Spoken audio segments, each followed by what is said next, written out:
Bismillahirrahmanirrahim. Assalamualaikum warahmatullahi wabarakatuh.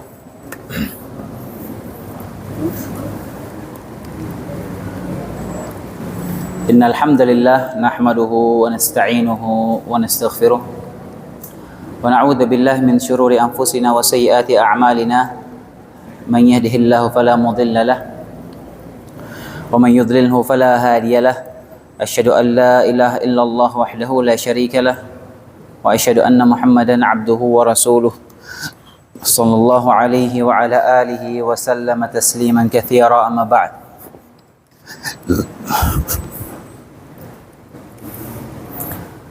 Rabbi shrah li sadri wa yassir li amri wahlul 'uqdatam min lisani yafqahu qawli. Hadirin rahimani wa rahimakumullah, kita lanjutkan pembahasan kita tentang rukun iman, dan kita masih pada pembahasan rukun iman yang kelima, dan kita pekan lalu baru masuk pembahasan tentang surga. Dan pada pertemuan yang sebelumnya, saat kita membahas surga, kita menyebutkan beberapa hal, beberapa poin yang terkait dengan surga. Berapa perkara yang berkaitan dengan surga. Kita sebutkan pertama makna surga itu apa. Kemudian juga kita sebutkan nama-nama surga itu apa aja. Kemudian juga hal-hal yang terkait dengan surga yang kita bahas pekan lalu adalah surga yang akan dimasuki oleh kaum mukminin nanti di akhirat. Itu apakah sama dengan surga yang Nabi Adam alaihissalam yang dahulu beliau diturunkan darinya. Kemudian berikutnya kita bahas juga tentang surga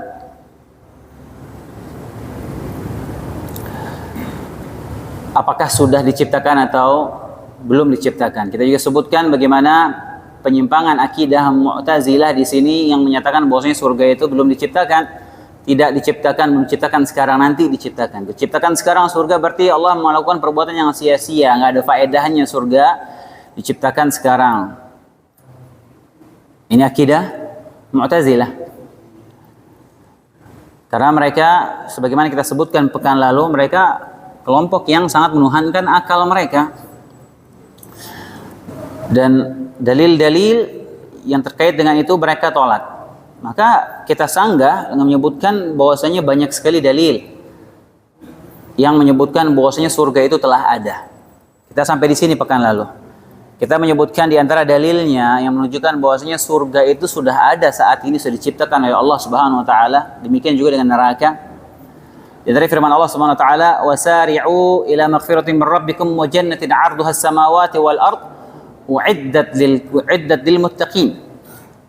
Bersegeralah kalian menuju ampunan Allah dan menuju surga yang luasnya surga itu seluas langit dan bumi, uiddatil muttaqin, yang disiapkan bagi orang-orang yang bertakwa.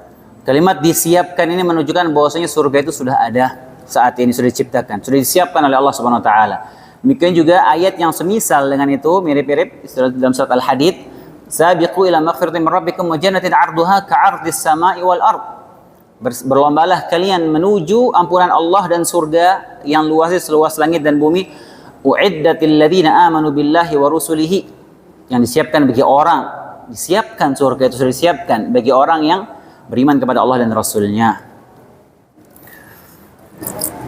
Kemudian juga kita sebutkan pekan lalu dalilnya bahwasanya Nabi SAW melihat surga ketika Isra Mi'raj.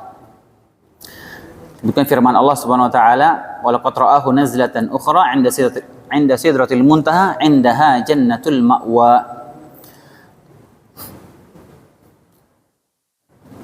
Dan sungguh Muhammad alaihissalatu wasallam telah melihat Jibril ketika itu pada wujud aslinya. Jadi Nabi SAW pernah melihat Jibril alaihissalam dengan wujud aslinya. Sebutkan malaikat Jibril alaihissalam itu beliau pimpinan malaikat, dan wujud aslinya malaikat Jibril sangat besar. Disebutkan Jibril alaihissalam memiliki 600 sayap. Satu sayapnya saja bisa menutup dari ufuk timur ke ufuk barat. Dan jumlahnya 600. Dan Nabi Muhammad SAW pernah melihat wujud aslinya. Di mana? Sidratul Muntaha. Di Sidratul Muntaha ketika Isra Mi'raj. Indaha Jannatul Ma'wa, di dekatnya ada surga tempat tinggal. Nabi juga SAW bersabda, "Thumma intalaqa hatta ata bi Sidratul Muntaha. فغشيها ألوان لا أدري ما هي ثم أدخلت الجنة فإذا فيها جنابذ اللؤلؤ وإذا ترابها المسك." Kemudian Jibril membawaku hingga tiba di Sidratul Muntaha. Maka Sidratul Muntaha dipenuhi dengan warna-warna yang aku tidak tahu warna apakah itu. Kemudian aku dimasukkan ke surga. Maka tiba-tiba di surga ada kubah-kubah mutiara dan tanahnya adalah misik. Ini hadis sahih muttafaq alaih, riwayat Bukhari dan Muslim. Kemudian juga di antara dalilnya beberapa hadis itu malaikat Jibril pernah diperintahkan oleh Allah Subhanahu wa taala untuk melihat isi surga dan neraka. Dalam sebuah riwayat disebutkan Jibril alaihissalam melihat surga dan dia berkata, "Ya Allah, tidak ada seorang pun yang mendengar tentang surga kecuali dia akan memasukinya," kata Jibril alaihissalam. Kemudian Allah meliputi surga dengan perkara-perkara yang dibenci. Maka Jibril mengatakan setelah itu hampir-hampir tidak ada yang mendengarnya bisa masuk. Jadi surga itu Allah Subhanahu wa taala liputi dengan perkara-perkara yang umumnya dibenci tidak disukai oleh fitrah manusia. Sebaliknya neraka dihiasi dengan perkara-perkara yang syahwat manusia condong ke situ. Karena Nabi SAW bersabda, "Huffatil jannatu bil makarih wa huffatin naru bis syahawat." Surga itu diliputi oleh perkara-perkara yang dibenci oleh manusia umumnya. Adapun neraka diliputi oleh syahwat. Surga, mau masuk surga, ya harus beramal saleh, harus beriman, harus beramal saleh. Dia harus menegakkan salat 5 waktu. Dia harus bersedekah, mengeluarkan zakat dan berbagai macam ibadah lainnya. Fitrah manusia umumnya tidak suka perkara-perkara demikian. Untuk jalan kaki ke masjid, panas-panas siang bolong, untuk menuju surga berat dirasa manusia. Sebaliknya untuk menuju neraka dihiasi dengan keindahan syahwat yang jiwa manusia condong ke situ.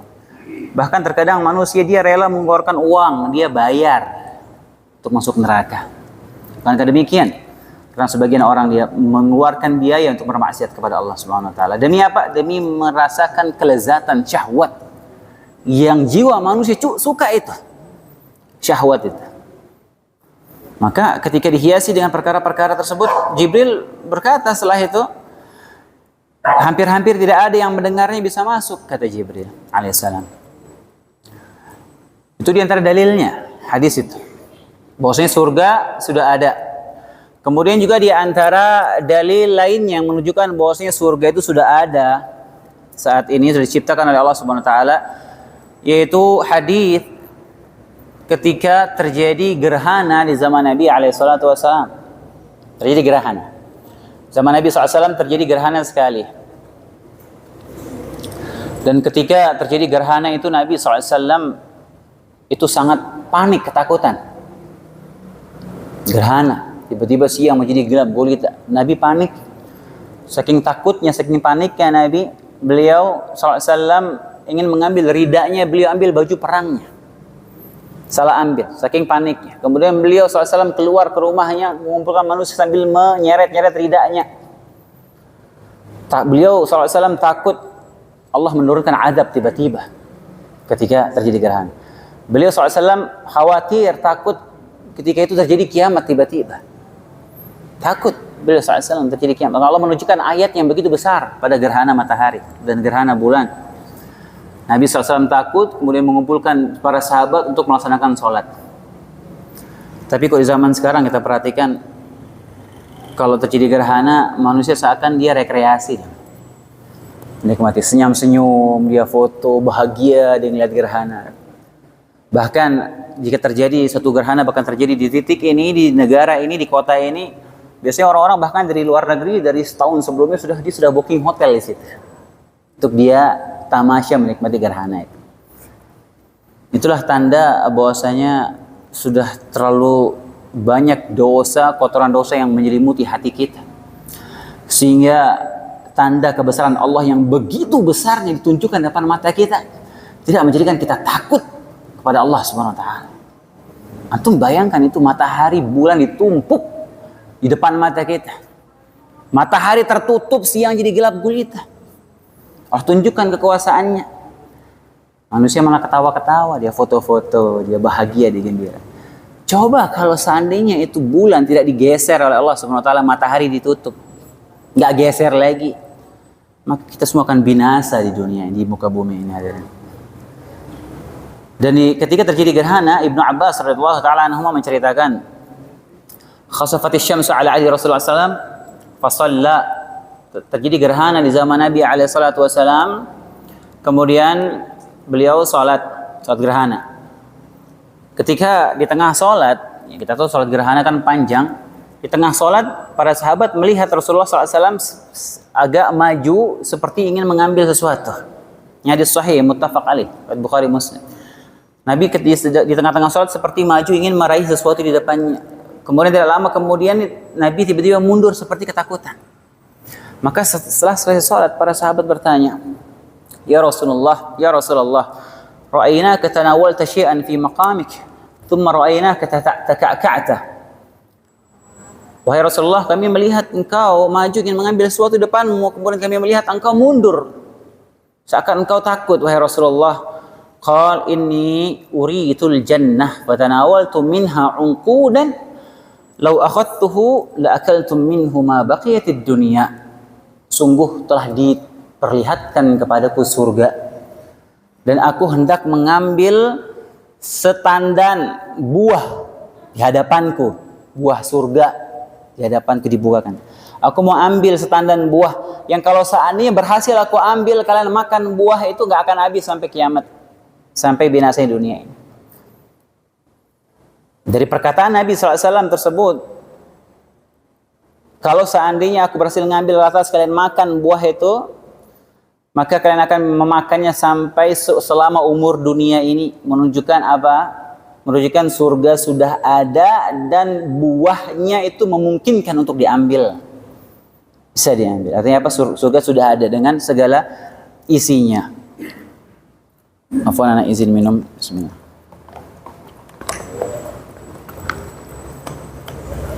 Kemudian perkataan orang-orang Mu'tazilah bahwasanya penciptaan surga dan neraka sekarang, kalau sudah diciptakan sekarang, sudah ada sekarang, itu nggak ada faedahnya, sia-sia. Berarti Allah menciptakan sesuatu yang nggak ada faedahnya, perbuatan yang sia-sia.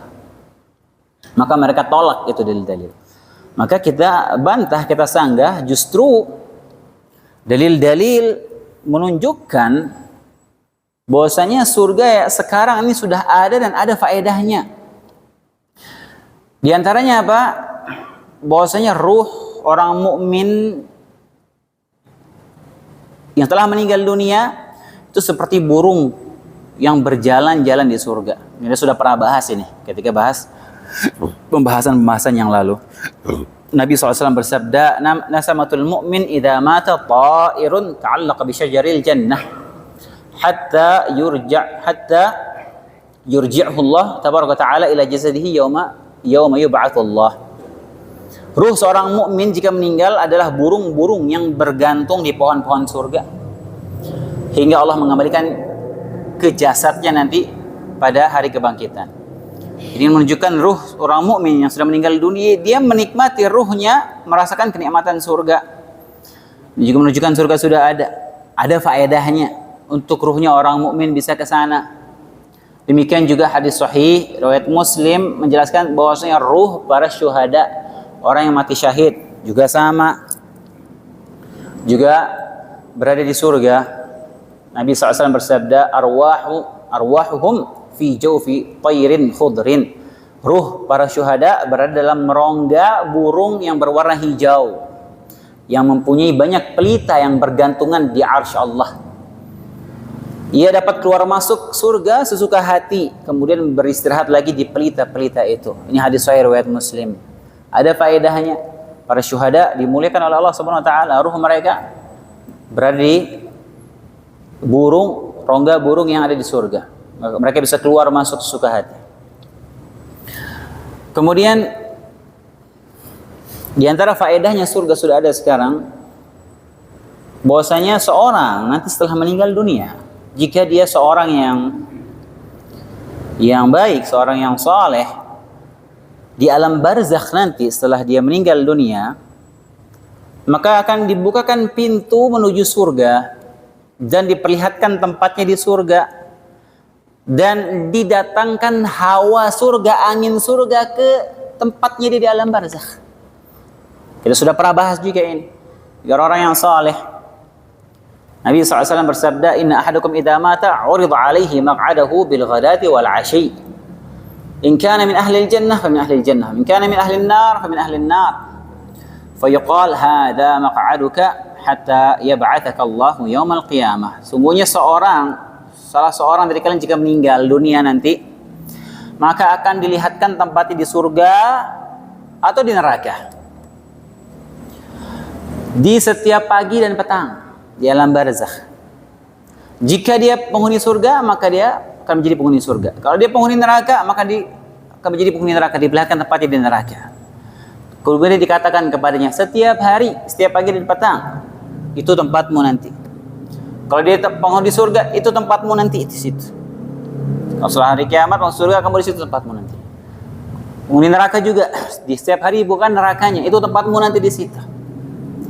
Karena kita bahas kemarin, orang ketika dia masuk surga nanti, dia tahu di mana rumahnya dia sudah hafal di mana tempatnya di surga.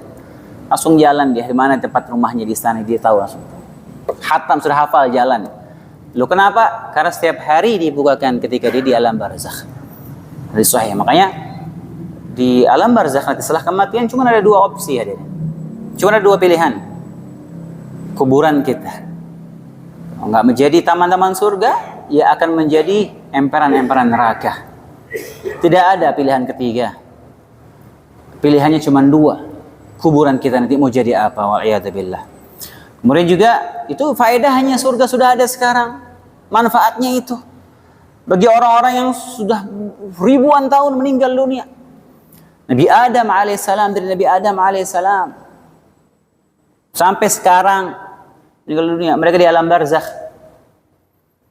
Apakah mereka menunggu selama itu tanpa ada apapun sampai ribuan tahun sampai hari kiamat? La. Diberikan kenikmatan oleh Allah Subhanahu wa taala bagi yang bertakwa. Sebaliknya diberikan adab bagi yang durhaka wal iyad billah. Kemudian mukmin di alam barzakh dibukakan bagi pintu surga. Nabi SAW bersabda tentang seorang mukmin di alam barzakh, fafrishuhu minal jannah wa albisuhu minal jannah waftahu lahu baban ilal jannah. Qal fayatihi min rauhiha wa tibiha wa yufsahu lahu fi qabrihi madda basarih. Allah berkata pada orang mukmin, dia ketika mereka berada dalam barzakh, pada para malaikat, bentangkan baginya permadani dari surga dan pakaikan baginya pakaian dari surga, serta bukakan baginya pintu menuju surga, maka sampai kepadanya di alam barzakh itu, dalam kuburnya dia, angin dan aroma wangi surga dia rasakan, dan dilapangkan kuburannya sehingga sejauh mata memandang. Ini hadis sahih riwayat Ahmad. Kemudian di antara yang menunjukkan bahwa surga itu sudah ada, seorang sahabat juga pernah saya sebutkan di sini. Sahabat yang mulia Abdullah bin Haram. Abdullah bin Haram ini ayahnya Jabir bin Abdullah radhiyallahu taala anhuma. Sahabat Nabi dua-duanya. Jabir ya sahabat, ayahnya sahabat. Abdullah bin Haram ini meninggal mati syahid ketika perang Uhud, dan beliau ketika hendak maju ke medan pertempuran, beliau diberikan wangi surga sampai kepada beliau. Maka dia berkata kepada sahabat sebelahnya, demi Allah, aku mencium wangi surga dari balik Uhud itu. Kemudian beliau maju dan terbunuh mati syahid. Ini menunjukkan apa? Surganya sudah ada dan aromanya bisa dicium saat itu. Allah berikan kelebihan kepada Abdullah bin Haram. Kemudian hadirin rahimani wa rahimakumullah. Dan beberapa syubhat lainnya dari Mu'tazilah yang menolak adanya surga diciptakan sekarang, ya, dan semuanya syubhat-syubhat yang lemah dibantah oleh para ulama.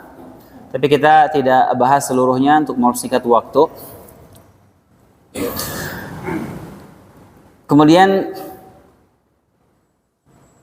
kita sekarang masuk ke pembahasan berikutnya, yaitu yang terkait hal-hal masih terkait dengan perkara-perkara yang berkaitan dengan surga.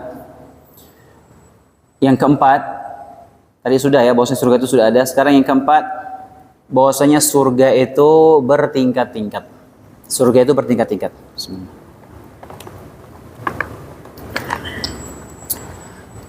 Dalilnya sangat banyak. Dalilnya sangat banyak dalam Al-Quran maupun hadits. Di antaranya dalil dari Al-Quran, firman Allah Subhanahu wa taala, hum darajatun 'indallah wallahu basirun bima ya'malun. Kedudukan mereka itu bertingkat-tingkat di sisi Allah dan Allah Maha melihat apa yang mereka kerjakan. Ya, surga itu bertingkat-tingkat. Tingkatannya ada banyak. Jarak antara tingkatan satu ke tingkatan yang lain sangat jauh. Dan tingkat, bukan tingkat ketinggiannya, tingkat kenikmatannya juga berbeda-beda. Berbeda-beda.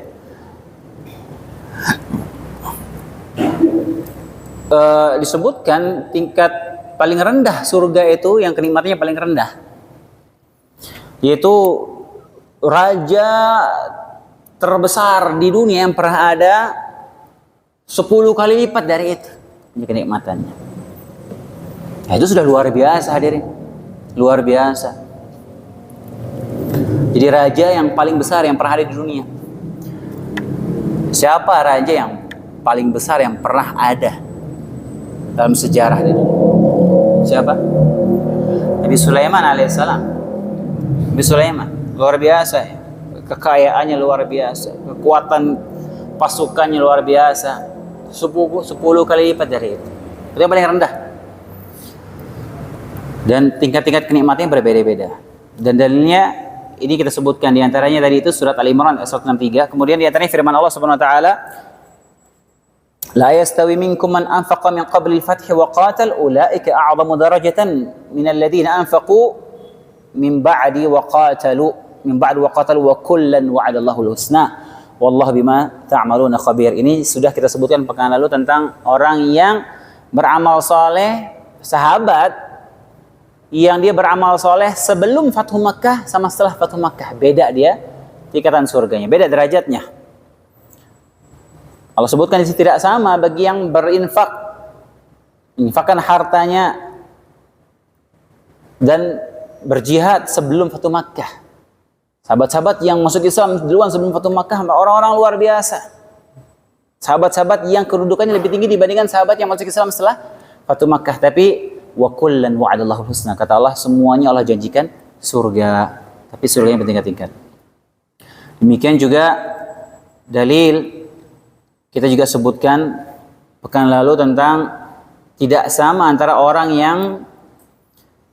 mukmin yang tidak ikut berjihad tanpa memiliki uzur dengan orang-orang yang berjihad jalan Allah dengan harta dan jiwa mereka. Allah lebihkan orang-orang yang berjihad dengan harta dan jiwa atas orang-orang yang duduk satu derajat. Derajat apa maksudnya di sini? Jadi surga. Derajat di surga. Wa kullan wa'adallahu husna. Tapi kata Allah apa? Semua Allah janjikan surga. Faddalallahu al-mujahidina 'alal qa'idina ajran 'azima darajatin minhu wa maghfiratan wa rahmatan wa kana Allahu ghafurar rahima. Kepada masing-masing mereka Allah janjikan pahala yang baik, itu surga. Dan Allah melebihkan orang-orang yang berjihad dari orang-orang yang duduk tidak berjihad dengan pahala yang besar, yaitu beberapa derajat dari Allah Subhanahu wa taala, ampunan dan rahmat. Ini juga menunjukkan adanya tingkatan surga. Kemudian ayat-ayat yang lain sangat banyak hadirinnya. Banyak sekali dalam Al-Quran ayat-ayat dalam Al-Quran yang menunjukkan bahwasanya surga itu bertingkat-tingkat, tidak sama. Orang ini menunjukkan keadilan Allah Subhanahu wa taala. Allah Maha Adil. Enggak akan sama surganya para nabi dengan surganya Jahannamiyun. Siapa Jahannamiyun itu? Jahannamiyun itu maksudnya alumni Jahannam. Alumni Jahannam. Siapa alumni Jahannam? Ya mereka yang sempat transit dulu di neraka. Waliyadzubillah. Nanti setelah entah berapa lama di neraka, selama dia masih ada keimanan, akan dikeluarkan semuanya oleh Allah Subhanahu wa taala. Entah berapa lama enggak tahu. Dikeluarkan dengan sudah hangus badannya gosong semua, dikeluarkan semua, kemudian dicuci dengan air surga sehingga kembali lagi tubuhnya, kemudian mereka dimasukkan surga. Apakah sama surganya Jahannam ini sama surganya para nabi dan para syuhada? Tentu saja tidak. Apakah sama surga dengan para sahabat? Tentu saja tidak. Ini menunjukkan keadilan Allah Subhanahu wa taala. Kemudian di antara dalil dari ayatnya sangat banyak ya, nggak mungkin kita sebutkan semua ya, menghemat waktu. Terlalu banyak dalilnya. Dalil dari hadis Nabi SAW di antaranya sabda Nabi SAW, "Inna fil jannati mi'ata darajah. A'addaha Allahu lil mujahidin fi sabilillah, ma baina ad-darajatain kama baina as-sama'i wal ard." Sungguhnya di surga itu ada 100 derajat. Tapi ini tidak mengikat ya, kata para ulama. Disebutkan jumlah 100 ini tidak mutlak jumlahnya 100. Lebih dari itu. Terkadang datang dalil-dalil seperti ini. Seperti sebutkan sungguhnya Allah memiliki 99 nama. Apakah cuma 99 nama Allah? La, lebih dari itu. Cuma terkadang Nabi menyampaikan dengan metode seperti itu. Di antaranya ini tingkatan surga, tidak 100. Tapi Nabi menyebutkan ada 100 derajat yang Allah siapkan bagi mujahidin fisabilillah. Di antara dua derajat satu dengan derajat berikutnya itu seperti jarak langit dan bumi. Jaraknya. Imam Ibnu Hajar Al-Asqalani menyebutkan dalam Fathul Bari, demikian juga amalan-amalan yang lainnya. Allah Maha Adil. Orang yang dia masuk surga misalnya karena bakti sama orang tuanya, maka surga orang-orang yang berbakti kepada orang tuanya bertingkat-tingkat. Karena tingkat bakti seorang kepada orang tuanya berbeda-beda. Demikian juga tingkatan orang yang bersedekah. Orang yang bersedekah berbeda-beda tingkatannya. Maka akan bertingkat-tingkat berbeda juga derajat mereka di surga bagi orang yang bersedekah. Dan seluruh amalan yang lainnya. Sama seperti itu.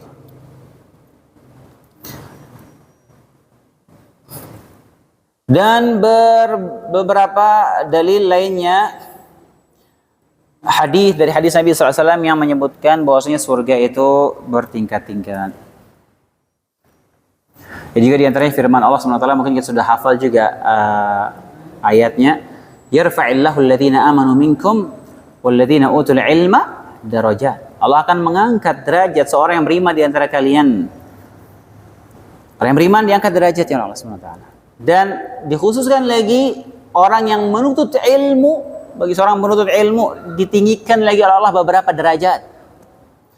Ditinggikan lebih spesial bagi orang yang menuntut ilmu. Derajatnya. Ini juga diantara dalilnya ya.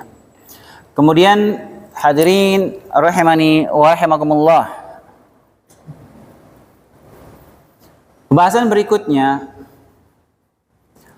kaidah-kaidah yang berkaitan dengan nikmat surga. Ada beberapa kaidah yang penting untuk kita fahami yang terkait dengan kenikmatan surga. Yang pertama, bahwasanya nikmat surga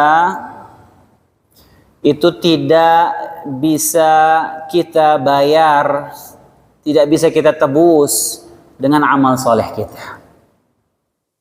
Saya ulangi, nikmat surga itu tidak bisa kita bayar, tidak bisa kita tebus dengan amal soleh kita. Tapi amal soleh ini hanya sebagai sebab yang bisa mengantarkan kita menuju surga. Tapi dia bukan tiket untuk masuk surga. Amal soleh kita bukan tiket untuk menebus kenikmatan surga. Jauh sekali kalau kita berpikir demikian, hadirin. Sangat jauh. Seberapa sih ibadah kita ini? Seberapa hebat ibadah kita? Seberapa bagus ibadah kita? Seberapa ikhlas kita ketika beribadah kepada Allah Subhanahu wa taala? Seberapa bagus salat kita? Apakah layak salat kita dengan gaya salat kita seperti ini? Dengan kehusyuan salat kita seperti itu layak kita persembahkan untuk Allah Subhanahu wa taala? Apakah dengan cara salat kita yang seperti itu, yang sangat kurang kehusyuannya itu, bisa untuk menebus jadi tiket untuk kita masuk mendapatkan kenikmatan surga? Abadan. La. Kita mau ibadah 10.000 tahun juga nggak akan bisa ibadah itu untuk menebus kenikmatan surga, hadirin. Sangat jauh sekali. Gak ada apa-apanya. Apalagi ibadah kita umat Nabi Muhammad yang umur kita sedikit ini. 60-70 tahun rata-rata. Udah gitu ibadahnya dalam sehari berapa menit sih?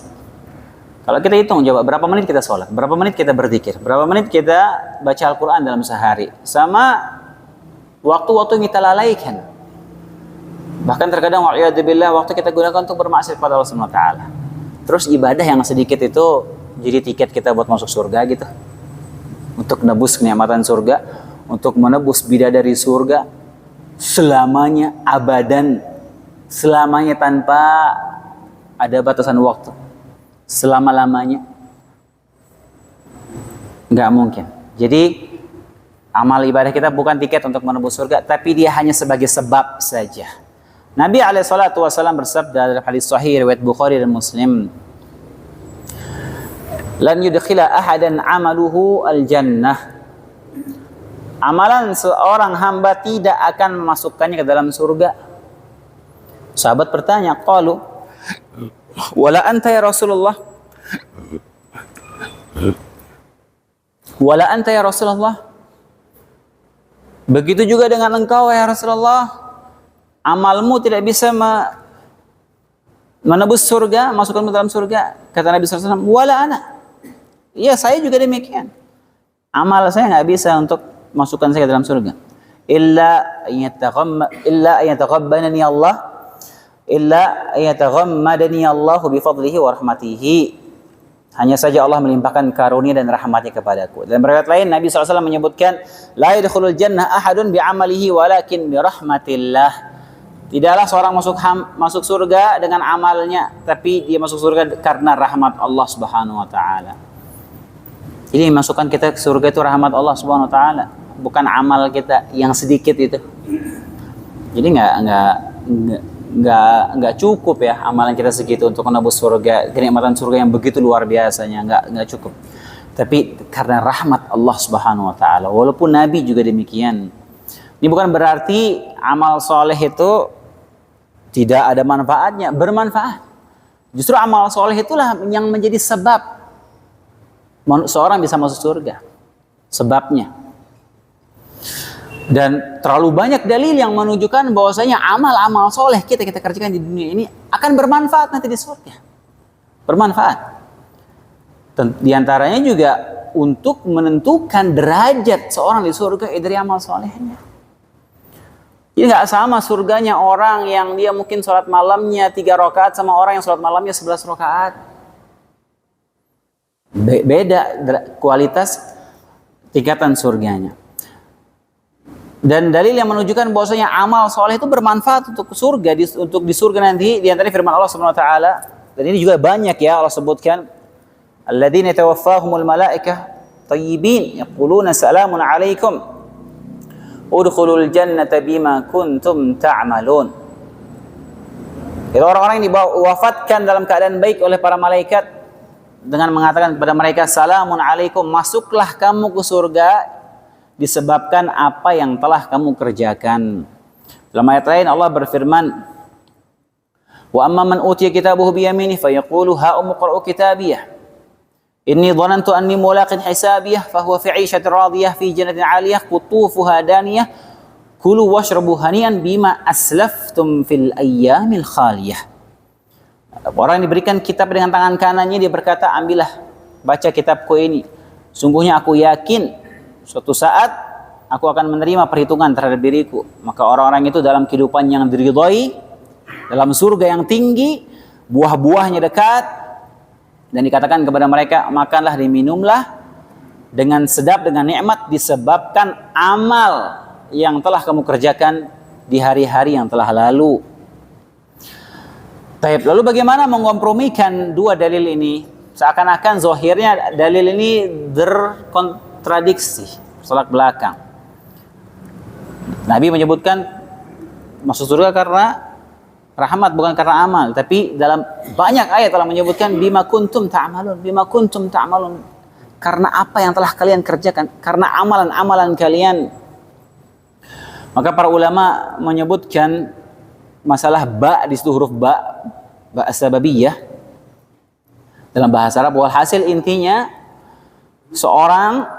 tidak seorang pun masuk surga dengan amalnya.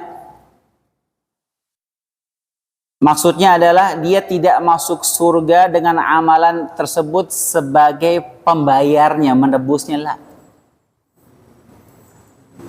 Tapi disebutkan oleh Imam Ibn Qayyim, dinukilkan dari perkataan salaf.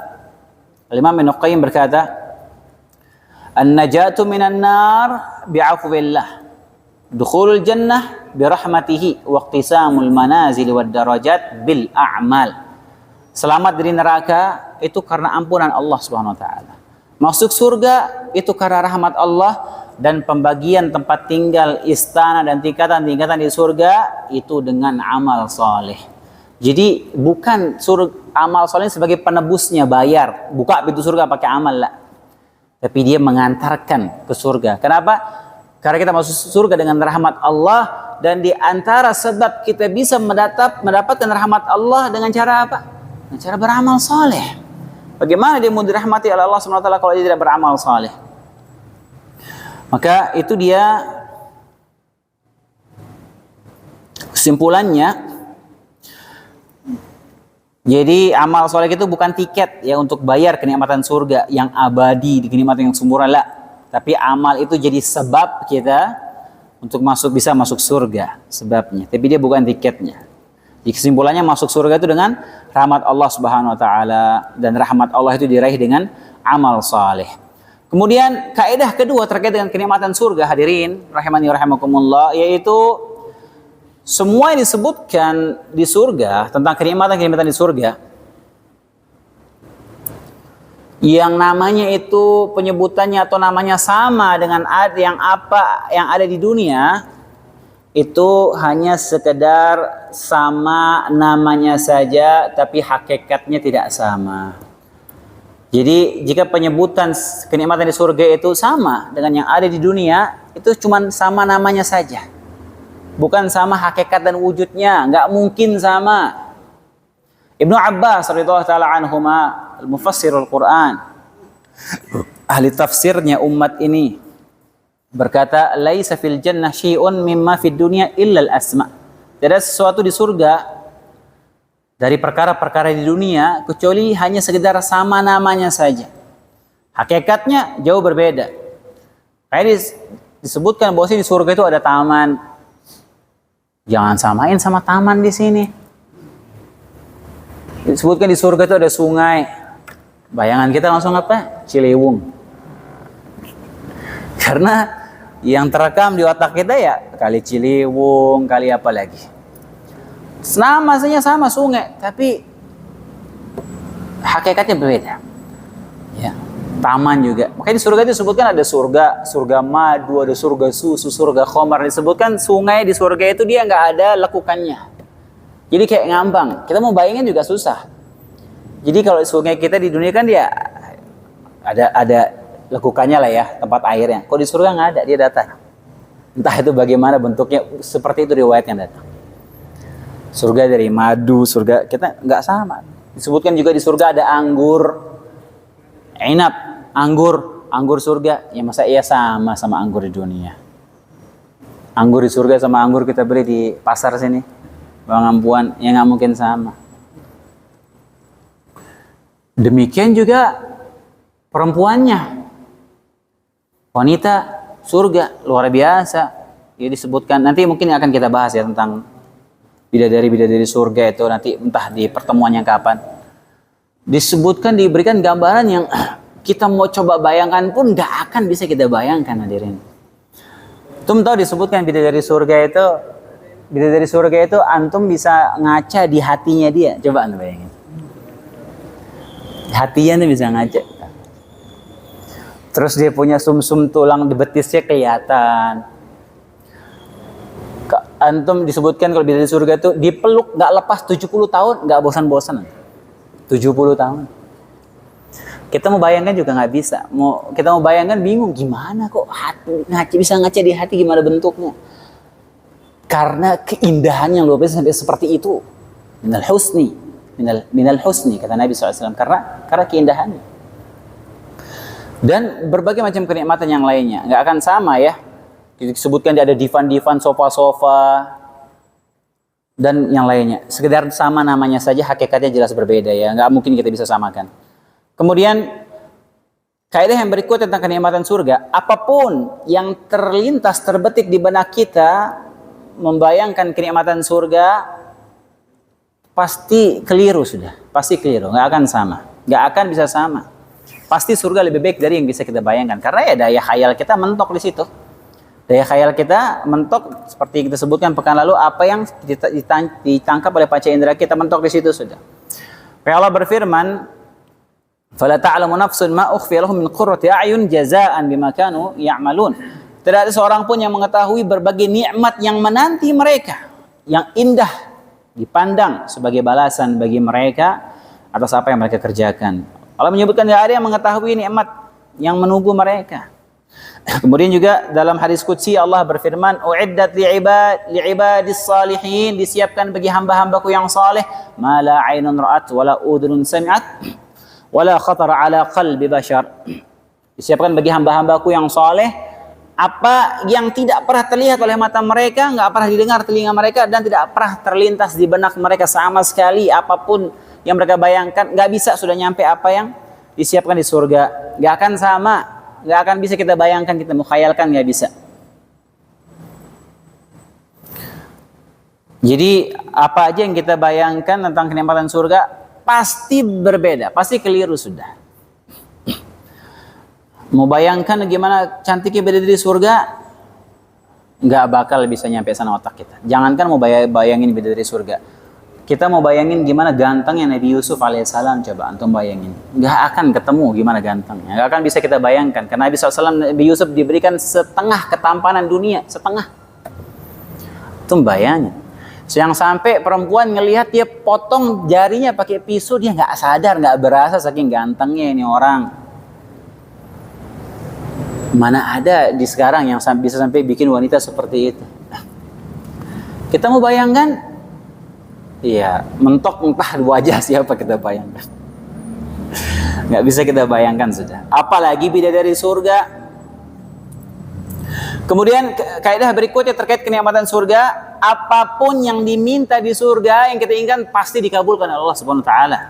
Nah, Allah berfirman, "Nahnu awliyaukum fil hayati dunya wa fil akhirah wa lakum fiha ma tashtahi anfusukum wa lakum fiha ma tad'un nuzulan min ghafurur rahim." Kata Allah Subhanahu wa taala, bagi mereka apa yang mereka inginkan dan mereka akan memperoleh juga apa yang mereka minta di surga. Apa yang mereka mau, apa yang mereka minta dikasih oleh Allah Subhanahu wa taala. Itu balasan bagi hidangan dari Tuhanmu yang Maha Pengampun lagi Maha Penyayang. Apa aja yang diminta. Karena Nabi SAW pernah menyebutkan dalam sebuah hadits sahih riwayat Ibnu Majah, "Al-mu'minu idza ishtaha al-walad fil jannah kana hamluhu wa wad'uhu wa sunnuhu fi sa'atin wahidah kama yashtahi." Kalau seandainya nanti di surga, penduduk surga ada yang pengen punya anak. Surga, saya pengen punya anak ya Allah. Mungkin ketika di dunia dia nggak punya anak, dia pengen rasanya punya anak. Ya Allah, saya pengen punya anak di surga. Dikabulkan oleh Allah Subhanahu wa taala. Langsung hamil, langsung lahir, langsung tumbuh saat itu juga. Fi sa'atin wahidah. Dalam suatu waktu. Dalam sesaat. Sebagaimana yang dia inginkan. Nggak nunggu dulu 9 bulan hamil, lahiran dulu langsung dah hamil. Mungkin nanti pas di surga ada yang pengen main futsal misalnya. Ketua waktu di dunia dia hobi main futsal, di surga pengen dia. Minta pengen main futsal, bisa nggak? Kasih. Tapi bikin grup. Tapi ya saya lebih milih main futsal daripada di istana sama bidadari. Kemudian Nabi SAW dalam sebuah hadis yang panjang menyebutkan, pernah Nabi menyampaikan tentang kenikmatan surga. Nabi menceritakan bahwasanya nanti di surga ada seorang yang dia senang bercocok tanam, bertani. Dia minta pada Allah, ya Allah, aku ingin bercocok tanam ya Allah di surga. Aku ingin bertani, bercocok tanam. Bukankah engkau sudah mendapatkan kenikmatan? Iya, tapi aku pengen itu ya Allah. Akhirnya ya udah dikabulkan, dia tanam, langsung yang dia tanam tuh langsung tumbuh, langsung berbuah, langsung dia panen saat itu juga. Kemudian ketika Nabi menyampaikan hadis ini, ada seorang Arab Badui. Orang Arab Badui di situ dengar. Lalu Arab Badui ini berkata kepada Nabi SAW, "Wahai Rasulullah, pasti itu nanti kalau enggak orang Muhajirin ya Ansor yang minta itu, karena mereka orang-orang suka bertani, sementara kami orang Badui berternak, nggak suka bertani." Jadi apa aja yang kita minta dikabulkan. Bahkan disebutkan baru terbesit kita menginginkan sesuatu itu langsung ada di hadapan kita di surga. Luar biasa ya, kenikmatan yang tidak bisa kita bayangkan ya, dan abadi selamanya. Semoga Allah SWT mengumpulkan kita semua di surga Firdausnya. Amin rabbal alamin. Kita cukupkan dari sini. Kita tutup doa kafaratul majlis. Subhanakallahumma bihamdika asyhadu an la ilaha illa anta astaghfiruka wa atubu ilaik. Assalamualaikum warahmatullahi wabarakatuh.